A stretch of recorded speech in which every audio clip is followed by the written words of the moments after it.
দর্শক শুনছিলেন mercantile bank সংবাদ শিরোনাম, এবারে বিস্তারিত। কোটা সংস্কার আন্দোলন ঘিরে সংঘাত সহিংসতায় নিহতদের স্মরণে আজ দেশব্যাপী শোক পালন করা হচ্ছে। গতকাল প্রধানমন্ত্রীর কার্যালয়ে প্রধানমন্ত্রী শেখ হাসিনার সভাপতিত্বে অনুষ্ঠিত মন্ত্রিসভার বৈঠকে সিদ্ধান্ত নেওয়া হয়। মন্ত্রিপরিষদ সচিব মোহাম্মদ মাহবুব হোসেন বলেন, কোটা সংস্কার আন্দোলন নিয়ে যে পরিস্থিতির সৃষ্টি হয়েছে সেসব তথ্য পর্যালোচনা করে মন্ত্রিসভা দুটি সিদ্ধান্ত গ্রহণ করেছে। শোক পালনের অংশ হিসেবে ধারণ করা হবে কালো ব্যাজ। মসজিদে দোয়া এবং মন্দির, গির্জা ও প্যাগোডায় প্রার্থনা করা হবে।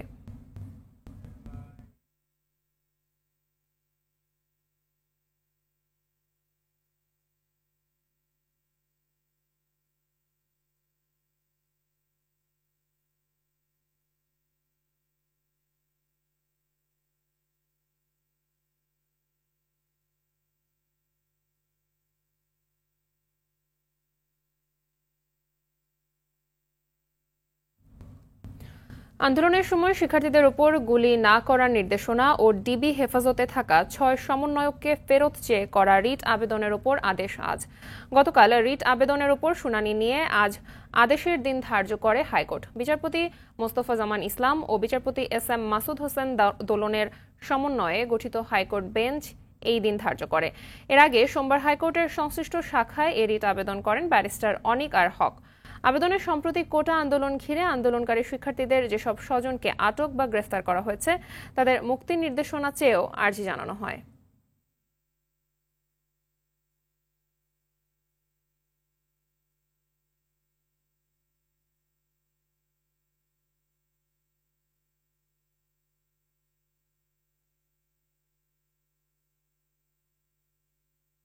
কোটা সংস্কারকে কেন্দ্র করে কারফিউয়ের ১১তম দিনে সকাল ৭টা থেকে সন্ধ্যা ৬টা পর্যন্ত ১১ ঘণ্টা কারফিউ শিথিল রয়েছে রাজধানীতে। ঢাকার পাশাপাশি নারায়ণগঞ্জ, নরসিংদী ও গাজীপুরের জন্য এ সূচি প্রযোজ্য।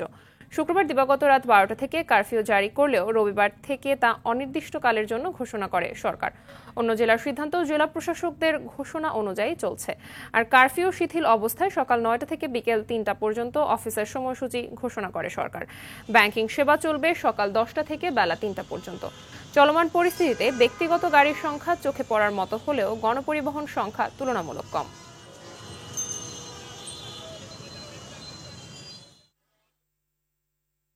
দর্শক, এই মুহূর্তে রাজধানীর ফার্মগেট থেকে যুক্ত হচ্ছেন সহকর্মী জাহিদ রহমান।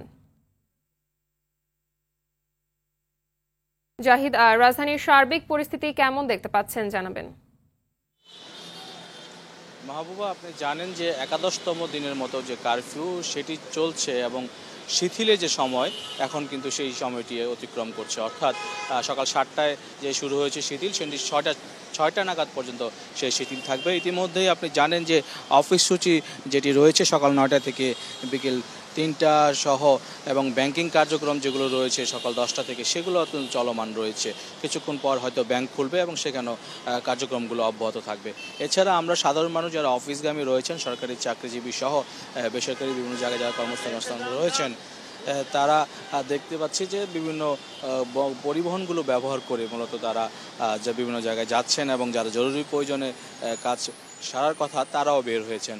এবং আমি যেটি দেখতে পেয়েছি যে রাজধানীতে যে যাত্রী পরিবহন, যে গণপরিবহনে যে বাড়তি একটি চাপ থাকে বাসে, সেই চাপটা অন্তত কিছুটা লক্ষ্য করা যায়নি। তবে মানুষ তাদের যে প্রয়োজনে বের হচ্ছে সেটুকু তাদের সাথে কথা বলে জানা গেছে। আরেকটি বিষয় বলে রাখতে চাই, এই যে মানুষের যে চলাচল সেটি নির্বিঘ্ন করার জন্য বিভিন্ন মোড়ে মোড়ে আমরা দেখেছি আইনশৃঙ্খলা রক্ষাকারী বাহিনী রয়েছে এবং বিশেষ করে সেনা ক্যাম্পগুলো যেখানে রয়েছে সেগুলো কিন্তু আমরা শিথিল পর্যায়ে দেখতে পাচ্ছি তাদের অবস্থানকে।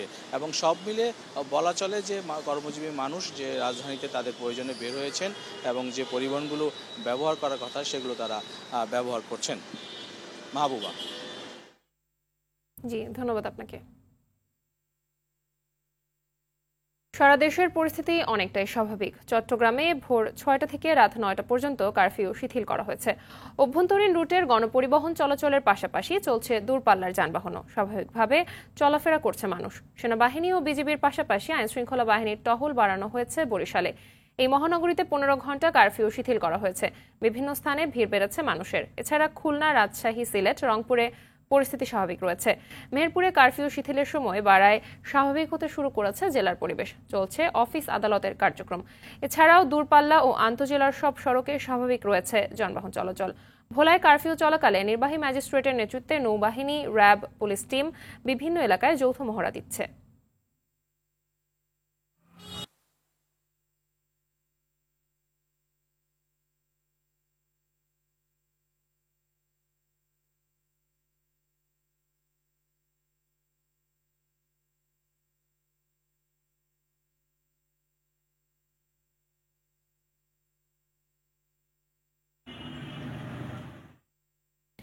কিছুক্ষণ আগে চট্টগ্রাম মহানগরীর পরিস্থিতি জানিয়েছেন আমাদের সহকর্মী সাইফুল মাহমুদ।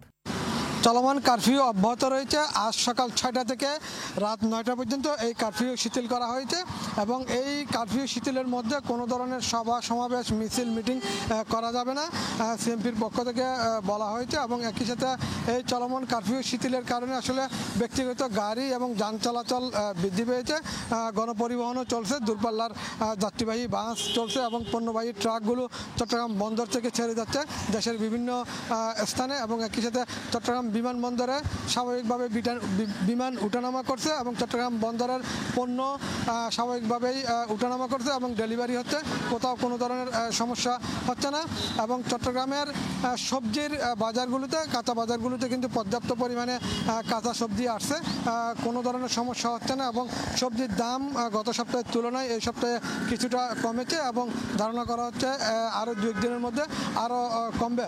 তবে চট্টগ্রাম নগরীর প্রতিটি মোড়ে মোড়ে কিন্তু আইনশৃঙ্খলা রক্ষাকারী বাহিনী অবস্থান রয়েছে এবং আইনশৃঙ্খলা রক্ষাকারী বাহিনী কিন্তু আসলে কঠোর অবস্থানে নিয়েছেন। কোথাও কোনো ধরনের জড়ো হওয়ার চেষ্টা করলে সেখানে আইনশৃঙ্খলা রক্ষাকারী বাহিনী উপস্থিত হচ্ছেন। তবে এই মুহূর্তে চট্টগ্রাম নগরী একদম শান্ত রয়েছে, কোথাও কোনো ধরনের সমস্যা হচ্ছে না। ধারণা করা হচ্ছে ধীরে ধীরে এই কারফিউ উঠে গেলে আরও শান্ত হয়ে যাবে চট্টগ্রাম নগরী। এই ছিল কারফিউ নিয়ে আমার কাছে সর্বশেষ সংবাদ।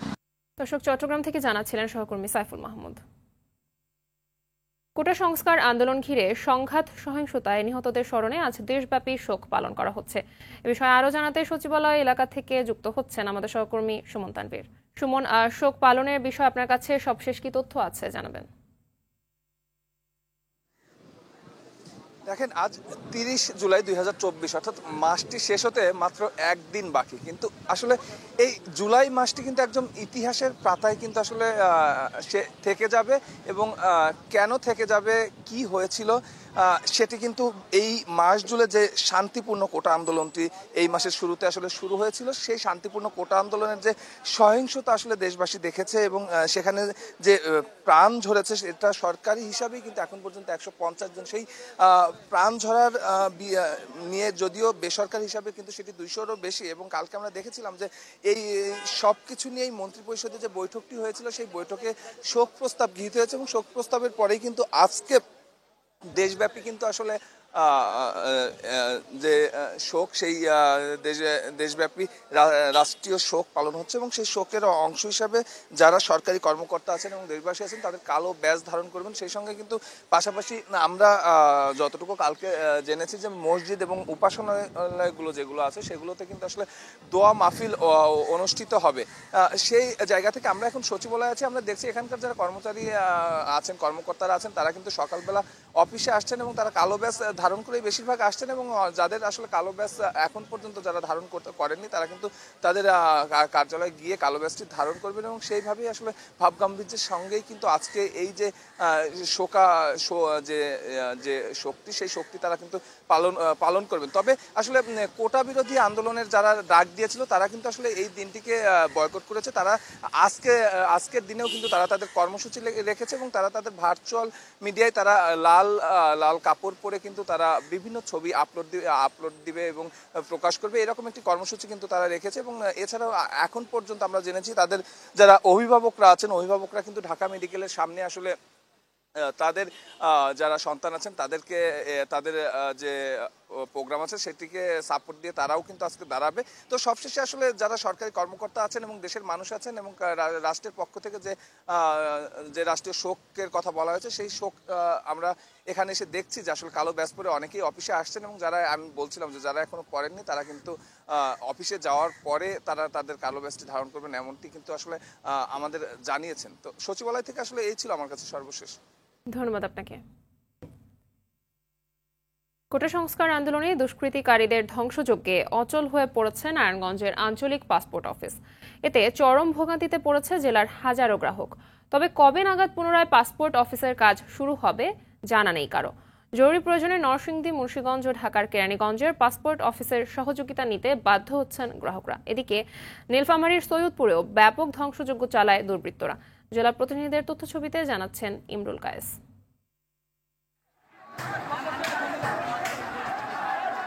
শিক্ষার্থীদের শান্তিপূর্ণ কোটা সংস্কার আন্দোলন 18 জুলাই দুষ্কৃতিকারীদের প্রবেশে রূপ নেয় ধ্বংসযজ্ঞে। আন্দোলনকে পুঁজি করে দেশজুড়ে চালানো হয় ভাঙচুর, করা হয় অগ্নিসংযোগ। 18 জুলাই রাতে নারায়ণগঞ্জ আঞ্চলিক পাসপোর্ট অফিসে হামলা, ভাঙচুর ও অগ্নিসংযোগ করে একদল দুর্বৃত্ত। এতে পুড়ে যায় অসংখ্য তৈরিকৃত পাসপোর্ট, কম্পিউটার সহ গুরুত্বপূর্ণ নথিপত্র। পাসপোর্ট অফিসের এমন ধ্বংসযজ্ঞে ব্যাহত হচ্ছে সেবা প্রদান। সেবা প্রার্থীরা এসে হতাশ হয়ে ফিরতে হচ্ছে। আমার পাসপোর্ট আসলে হয়ে গেছে, নিতে আসছিলাম, এসে দেখলাম যে এখানে অফিস পুরো একবার ছাই, অফিস বন্ধ। আমার অনেক ভোগান্তি, কারণ আমার তো জরুরি পাসপোর্ট দরকার। সাধারণ জনগণ আমরা এই ভুক্তভোগীর জন্য আমরা কাকে দায়ী করব? ক্ষতিগ্রস্ত পাসপোর্ট অফিসের গ্রাহকদের সেবার জন্য বিকল্প কথা জানান এই কর্মকর্তা। থানা ওয়াইজ কতুল্লা নারায়ণগঞ্জের যাবে কেরানীগঞ্জে, সোনারগাঁ আরোগ্য ছাড়াইয়াদা তারা যাবে নরসিংদী অফিসে, আর বন্দর সিদ্ধিরগঞ্জ তারা যাবে হলো মুন্সিগঞ্জ অফিসে। তারা পরবর্তী তাদের কার্যক্রম যেগুলো সম্পন্ন হয় নাই, পাসপোর্ট প্রিন্টে যায় নাই, ওই সময় ওই কাজটা সম্পন্ন করার জন্য তারা যাবে ওই থানা ওয়াইজ ওই অফিসগুলোতে গেলে তারা সেবাটা পাবে। সরকারি বেসরকারি বিভিন্ন স্থাপনায় ক্ষতির পেছনে দায়ীদের গ্রেফতারে অভিযান চলছে বলে জানান এই কর্মকর্তা। অগ্নিসংযোগ এর সাথে জড়িত ছিল এরকম গ্রেফতারের পরে কিন্তু তারা কিন্তু আমাদের কাছে প্রাথমিকভাবে যে স্বীকারোক্তিটা দিয়েছে সেই স্বীকারোক্তিতে কিন্তু আমরা এই আমাদের নারায়ণগঞ্জ জেলার বিএনপি এবং জামাতের যারা নেতা কর্মী তাদের নাম কিন্তু আমরা পেয়েছি। আমাদের অপারেশনাল কার্যক্রমটা কিন্তু চলমান আছে এবং এটা চলমান থাকে। এদিকে নীলফামারী সৈয়দপুরে কোটা সংস্কার আন্দোলনে পুড়িয়ে দেওয়া হয় পুলিশ বক্স, মোটরসাইকেল।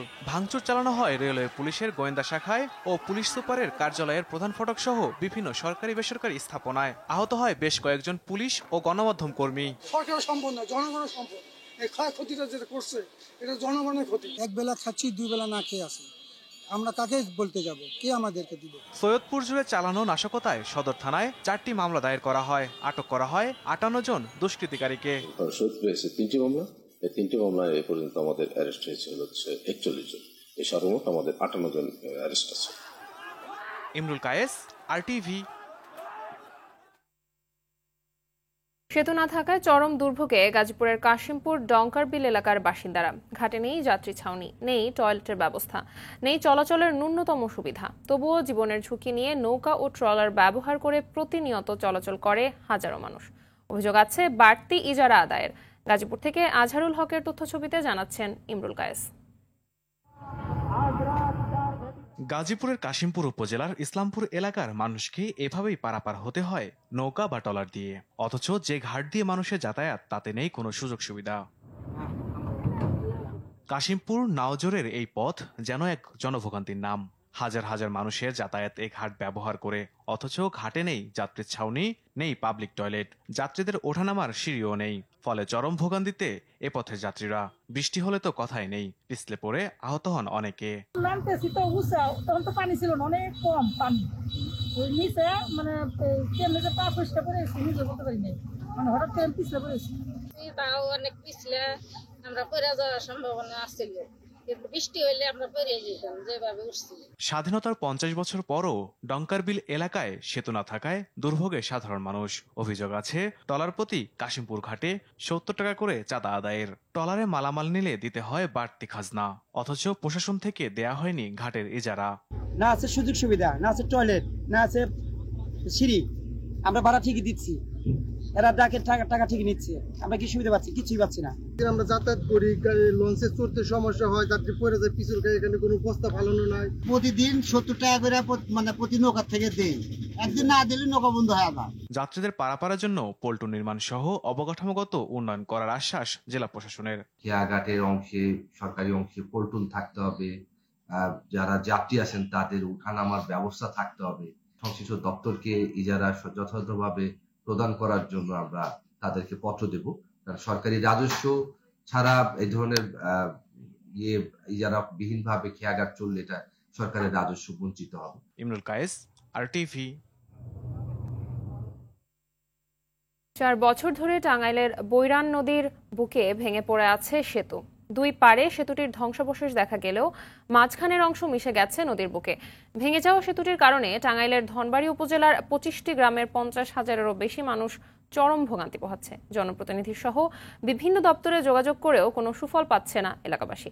টাঙ্গাইল প্রতিনিধি কামাল হোসেনের প্রতিবেদন, জানাচ্ছেন নুসরাত জাহান সিনথি। টাঙ্গাইলের বৈরান নদীর উপর নির্মিত সেতুটির কাজ শেষ হয় 2018 সালে।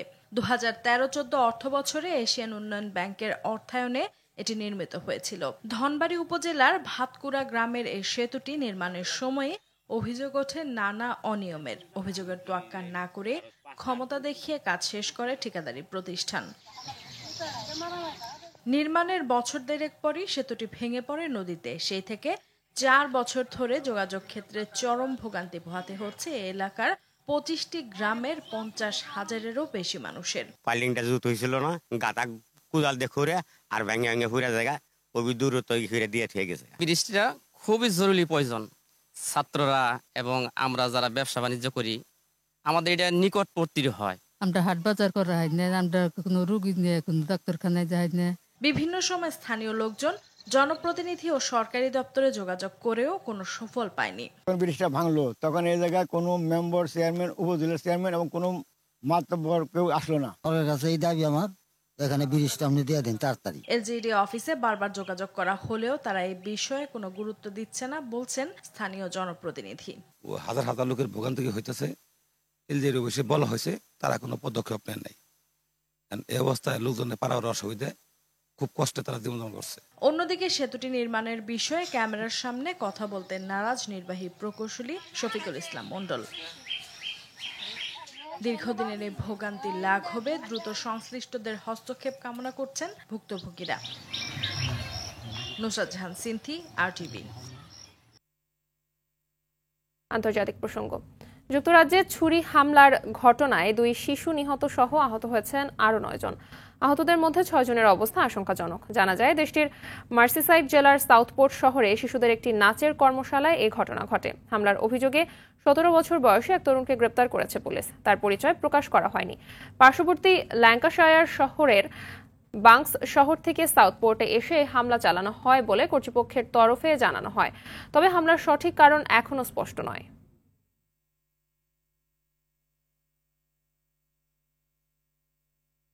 ভারতের রেল দুর্ঘটনার ঘটনায় নিহত হয়েছে 2 জন, আহত হয়েছেন আরও 150 যাত্রী। স্থানীয় সময় মঙ্গলবার ভোরের দিকে ঝাড়খণ্ডের চক্রধরপুরের কাছে দুর্ঘটনার কবলে পড়ে হাওড়া CSMT এক্সপ্রেস। এতে লাইনচ্যুত হয় ট্রেনটির 18টি বগি। দুর্ঘটনা কবলিত ট্রেনটি পশ্চিমবঙ্গের রাজধানী কলকাতার হাওড়া থেকে মহারাষ্ট্রের মুম্বাইতে যাচ্ছিল। আহতের সংখ্যা আরও বাড়ার আশঙ্কা করা হচ্ছে। দুর্ঘটনাস্থলে পৌঁছে উদ্ধার কাজ চালাচ্ছে উদ্ধারকারী দল। তবে কিভাবে দুর্ঘটনা ঘটল তা এখনও স্পষ্ট নয়।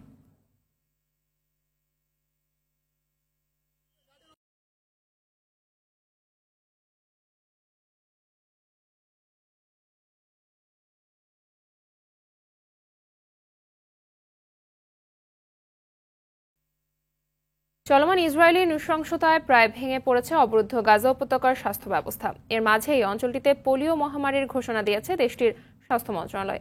এদিকে ইসরায়েলি সেনাদের নতুন উচ্ছেদ আদেশে মধ্য গাজার বুরেইজ ও নুসেইরাত শরণার্থী ক্যাম্প ছাড়তে শুরু করেছে ফিলিস্তিনিরা। দেশটিতে কর্মরত জাতিসংঘের সংস্থাগুলো জানায়, বর্তমানে গাজার প্রায় 86% জায়গায় এই উচ্ছেদ আদেশ কার্যকর রয়েছে। অন্যদিকে ইসরায়েলের প্রধানমন্ত্রী বেনিয়ামিন নেতানিয়াহু নতুন শর্ত দিয়ে ফিলিস্তিনি যুদ্ধবিরতি ও বন্দি বিনিময় চুক্তি আটকে রেখেছে বলে অভিযোগ করেছে হামাস। ইসরায়েলি সহিংসতায় দেশটিতে এ পর্যন্ত নিহত হয়েছে 39,363 ফিলিস্তিনি।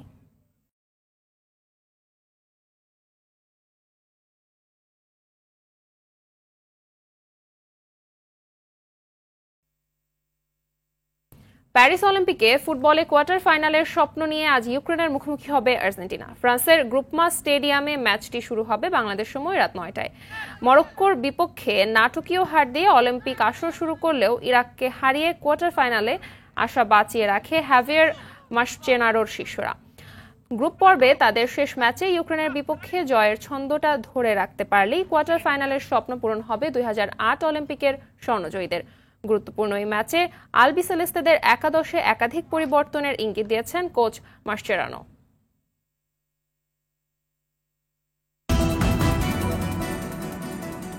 সকালে সংবাদ এ পর্যন্তই। সবশেষ সংবাদ জানতে যে কোনো মোবাইল ফোন থেকে 24141 নম্বরে ডায়াল করুন। মধ্যাহ্নের সংবাদ দুপুর 12টায় দেখার আমন্ত্রণ রইল। ধন্যবাদ সবাইকে।